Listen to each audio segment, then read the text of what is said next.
محسن bag صاحب، حکومت تو 3% بھی اپنے آپ کو کوئی نہ منوا سکی ہے، نہ کوئی اپنی پاپولیرٹی کر سکی ہے. ان شارٹ یہ کہ حکومت ایک بوجھ ہے پاکستان کی اسٹیبلشمنٹ کے اوپر، اور اس سے فرق نہیں پڑتا کہ پاکستان ڈپلومیٹکلی ترقی کرے یا سفارتی طور پر پاکستان کی پوزیشن بہتر ہو. عوام کے مسائل اور مقبولیت جو پاکستان کے اندر سے ملنی ہے، جو اپروول پاکستان کے اندر سے اس گورنمنٹ کو ملنی ہے، اس میں کوئی اضافہ نہیں ہوا، اور وہ آج بھی تحریک انصاف یا عمران خان صاحب کے لیے ہی فیوریبل ہے، حکومت کے لیے نہیں ہے. کیا آپ کے نزدیک بھی ایسی صورتحال ہے یا نہیں؟ فرق پڑ گیا ہے پچھلے 6 مہینوں کے اندر؟ 4.25 سال میں جو تباہی وہ ڈال کے گیا، جب اس کو گورنمنٹ ملی تو 5.8 پہ گروتھ ریٹ تھا، یہ جو P M L N Nawaz Sharif کی گورنمنٹ تھی. تو ہونا یہ تھا کہ انہوں نے اس کو آگے لے کے جانا تھا، لیکن بھائی صاحب ایک انٹرنیشنل ایجنڈے کے تحت اس کو -1.5 پہ لے آئے اور کرونا کرتے رہے. بات یہ ہے کہ اس ملک میں جو بھی حکومت آئے گی اس بیچارے کے پاس دینے کے پیسے نہیں ہیں. آپ ان کو نکال دیجئے، اپنی مرضی کی اگر آپ کے پاس کوئی چوائس ہے تو لے آئیں اور دیکھیں عوام کو ریلیف ملتا ہے یا نہیں ملتا. آئی ایم ایف نے آپ کو جکڑا ہوا ہے، اور آئی ایم ایف کے پاس گیا کون تھا لے کے یہ سارا جو نیا پروگرام، اور پھر اس کو وائلیٹ بھی کس نے کیا تھا؟ آپ کو یاد ہوگا بانی نے جاتی دفعہ وائلیٹ کر دیا. بہت ٹائم لگا، وہ انہوں نے جو اس ٹائٹنس کی ہوئی ہے یہ وہی پرانی چلی آ رہی ہے. تو مقصد یہ ہے کہ اس وقت ملک کے معاشی حالات اچھے نہیں ہیں، اس میں کوئی شک نہیں ہے. گورنمنٹ کوئی ریلیف دینا بھی چاہے تو آئی ایم ایف دینے نہیں دیتی.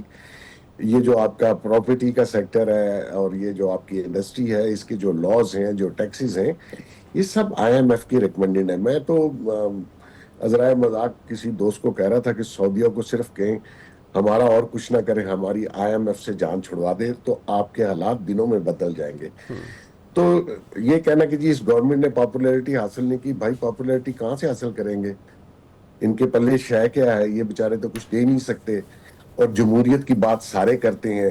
آپ دیکھیے کہ جمہوریت اس ملک میں منیب صاحب کبھی آئی ہی نہیں ہے. یہ جو عمران خان بانی بہت چیمپئن تھا، اس کا تو پٹواری بھی فیض صاحب چینج کرتے تھے، اگر کسی کو شک ہے تو پوچھ لیں. تو مقصد یہ کہ حکومت تو اسٹیبلشمنٹ ہی چلا رہی تھی پہلے بھی اور آج بھی، اور اسٹیبلشمنٹ کی کریڈیبلٹی کو بانی چیلنج کر رہا تھا. آج وہ پاپولر ہیں، آج ان کو دنیا مان رہی ہے، کوئی ان کو لنچ پہ بلاتا ہے، کوئی بردر آسم کر کے بلاتا ہے. تو بھائی اس ملک میں اگر اسٹیبلٹی آئی ہے، کسی صورت بھی آئی ہے، کسی صورت، میں نہیں کہتا کہ کس طرح آئی ہے تو اس کے حالات آنے والے دنوں میں اگر اسٹیبلٹی رہے گی تو بہتر ہو جائیں گے. آپ کو سٹیبلٹی اگر رہے گی تو بہتری ہوگی، بٹ یہ سٹیبلٹی تو اطہر کاظمی صاحب موجود ہے. اس سے زیادہ سٹیبلٹی ہمارے پاس کیا ہوگی جہاں اتنی زیادہ سپورٹ مل رہی ہے اس حکومت کو؟ اور محسن بیگ صاحب نے کہا ہے کہ اس حساب سے دیکھا جائے تو ہمارے ملک میں ڈیلیور کرنے کے لیے، دینے کے لیے کسی بھی حکومت کے پاس اتنا زیادہ کچھ نہیں ہوتا. اور یہ بھی خیر فیکٹ ہی ہے کہ جو اس وقت آئی ایم ایف کی کنڈیشنز ہیں وہ بڑی سٹرنجنٹ کنڈیشنز ہیں، ان سے نکلنا اتنا آسان نہیں ہے. بٹ یہ مسائل اپنی جگہ، لیکن جب آپ کا یہ کرٹیسزم ہوتا ہے کہ بھئی یہ تو کوئی بیانیہ نہیں بنا پائے، تو کیا پاکستان کے عوام، جو لوگ اس وقت دیکھ رہے ہیں کہ کس طرح پاکستان کی جو پاکستان ایز اے ریاست ترقی کر رہا ہے، وہ کوئی اس بات کو اہمیت نہیں دیتے کہ پاکستان ڈپلومیٹک آئسولیشن سے نکلا ہے، پاکستان کی عزت دنیا میں بڑھ رہی ہے، اور یہ لوگ ہیں جو کہ اس وقت پاکستان کو ریپرزینٹ کر رہے ہیں؟ آپ کے خیال میں یہ میٹر ہی نہیں کرتا پاکستان کے عوام کو کہ اس وقت کیا ہو رہا ہے؟ دیکھیں منیب صاحب، آپ کو اپنے معروضی حالات کا جائزہ لینا پڑے گا. ہم کوئی ناروے میں تو نہیں بیٹھے ہوئے نا. جس طرح میں نے شروع میں عرض کیا کہ جس ملک میں 40% بچے جو ہیں وہ مناسب خوراک نہیں کھا سکتے، do you really think in کی نظر میں یو این جنرل اسمبلی کے اجلاس میں کیا ہو رہا ہے وہ کوئی امپورٹنس رکھتی ہے وہ چیز؟ آپ کو دیکھیں نا، آپ کے اس وقت کوئی بندہ بیمار ہو جائے، وہ اپنے بچے کو دوائی نہیں لے سکتا. آپ کی کسی بھی سرکاری اسپتال کے باہر جا کے کھڑے ہو جائیں اور لوگوں کے چہرے دیکھیں کہ لوگوں نے اپنے بچے اٹھائے ہوتے ہیں اور وہ کہتے ہیں کہ یار ہمارا یہاں پہ علاج نہیں ہو رہا، ہم کیا کریں. اس دن ایک شخص جو ہے ایک اسپتال کے باہر کھڑا، اس کی بچی کی ہاتھ کی ہڈی ٹوٹی ہوئی تھی اور وہ لوگوں کو کہہ رہا تھا یار کوئی پیسہ دے کے اس کو کروا دو، میں خود نہیں کروا سکتا. اور یہ میرا ذاتی ایکسپیرینس ہے اور اسلام آباد جیسے شہر کا ایکسپیرینس ہے. تو آپ سمجھتے ہیں کہ اس وقت ملک میں اتنے حالات ہیں کہ عوام یہ سمجھے گی یا ان کے پیٹ میں اتنی روٹی ہے؟ یہ دیکھیں یہ بھرے ہوئے پیٹ کے لوگوں کی باتیں ہیں کہ باہر کیا ہو رہا ہے، عالمی سطح پہ کیا کہا جا رہا ہے. جس کو 2 وقت کی روٹی کے لالے پڑے ہوئے وہ تو دیکھیں اس کے لیے تو مسائل ہی بڑے ڈفرینٹ ہیں. کیا آپ نے، جس طرح میں نے پہلے بھی عرض کیا کہ ورلڈ بینک بتا رہا ہے کہ آپ کی غربت میں اضافہ ہو رہا ہے. پھر یہ اس میں بھی کوئی دو رائے نہیں کہ حکومت کے پاس اتنے فنڈز نہیں ہیں، لیکن سیاسی جماعتیں کچھ فیصلے تو کرتی ہیں نا. آپ جہاز بھر کے جاپان لے جاتے ہیں، بیچ میں نوکر بھی آپ کے جا رہے ہیں، فیملی ممبر بھی جا رہے ہیں. ابھی پھر آپ کو پتا ہے کہ اقوام متحدہ میں جو گیا ہوا ہے جہاز، اس میں لندن سے بھی انہوں نے لوگوں کو بٹھا لیا اور پھر اپنی تنخواہیں 600% اضافہ کر لی. کہیں پہ آپ کو کنیکٹ نظر آتا ہے؟ چلیں ڈس کنیکٹ چھوڑ دیں. کہیں پہ آپ کو سیاسی اشرافیہ میں اور عوام کے اندر کنیکٹ نظر آتا ہے؟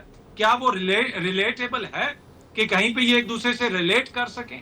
تو وہ تو ڈس کنیکٹ ہے نا. جب تک یہ ڈس کنیکٹ دور نہیں ہوگا، جو ملک کے اندر والی صورتحال ہے اس کو آپ اس طرح ٹیکل نہیں کر سکیں گے. اور اس میں ایک آپ کی لمیٹیشن ہے، اکنامک لمیٹیشن. لیکن کچھ آپ کے فیصلے بھی ایسے ہیں کہ جب آپ کا وزیر دفاع کہہ رہا ہو کہ ہمارا اسپیکر اور چیئرمین سینٹ مالی فحاشی کر رہا ہے، آپ کے ملک میں حالت یہ ہو کہ وہ علاقہ جہاں پہ 1 مہینہ ہو گیا پانی کھڑا ہے، وہاں کے چیئرمین سینٹ کی آپ نے 600% تنخواہ بڑھائی، اس کے بیٹے کی 2 کروڑ کی گھڑی کسی نے بارسلونا میں چھین لی. یہ میرے اور آپ کے لیے شاید میٹر نہ کرتا ہو، لیکن جس کو 2 وقت کی روٹی نہیں ملتی نا، جب وہ یہ باتیں سنتا ہے تو آٹومیٹکلی ڈس کنیکٹ ہو جاتا ہے. تو یہ وہ ایک فاصلہ ہے جو ہم نے بٹ یہ اشرافیہ مزید خطرناک ہوگا. اظہر کاظمی صاحب، یہ اشرافیہ، یہ جنہیں آپ اللہ تللہ ہم کہہ رہے ہیں، یا یہ اشرافیہ جو آج حکومت میں جن کا آپ ذکر کر رہے ہیں،